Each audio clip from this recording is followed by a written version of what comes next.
महाराज जी वज्रनाभ भगवान के परपौत्र ठाकुर जी के लीला गमन के बाद जब वृंदावन गए, भगवान की 16,100 पटरानियों को लेकर के, ठाकुर जी तो लीला पूरी करके चले गए, अष्ट पटरानियां संग चली गई, 16,100 रानियों को लेकर वज्रनाभ आए वृंदावन। वृंदावन में कोई नहीं था, उजड़ा हुआ वृंदावन था।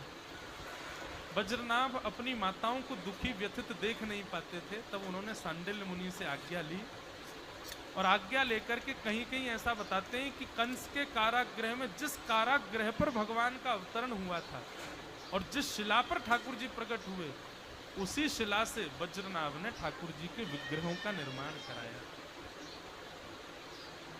कालांतर में कलयुग में फिर वही स्वरूप, 3 स्वरूप ठाकुर जी के भूमिगत हो गए, पृथ्वी में चले गए।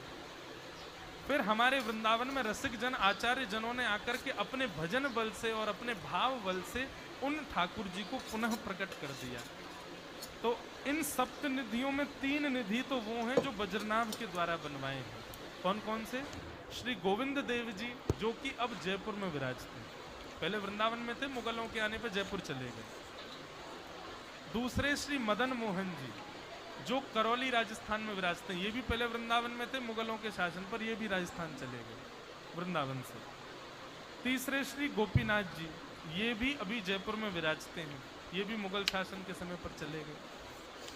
चौथे ठाकुर जी हमारे वृंदावन के श्री राधा रमन लाल, जिनको गोपाल भट्ट गोस्वामी जी ने प्रकट किया।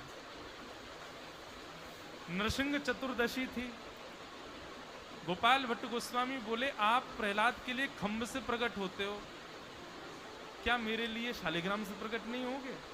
मुझे शालिग्राम नारायण स्वरूप है, पर मैं भी आपका श्रृंगार करना चाहता हूँ, मैं भी आपको मुकुट धराना चाहता हूँ, मैं भी आपको बाकी अदा में देखना चाहता हूँ।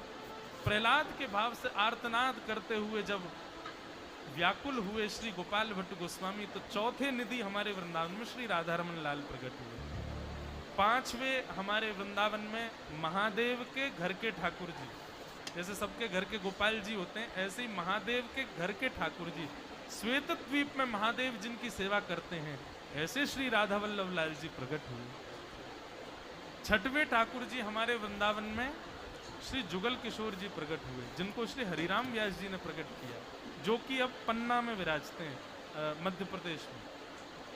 और सातवें निधि हमारे वृंदावन के श्री बांके बिहारी लाल, जिनको श्री स्वामी हरिदास जी ने प्रकट किया। तो इन सातों निधियों को इस पद में प्रणाम किया गया और इनको प्रकट करने वाले आचार्यों को भी प्रणाम किया। और 8वीं पंक्ति में जिनकी कृपा से ये पद प्रकट हुआ है, ऐसे हमारे लाल जी जो आज आएंगे, उनको प्रणाम किया गया, उन्हीं की कृपा से ये पद निर्माण होगा। सब लोग बड़े प्रेम और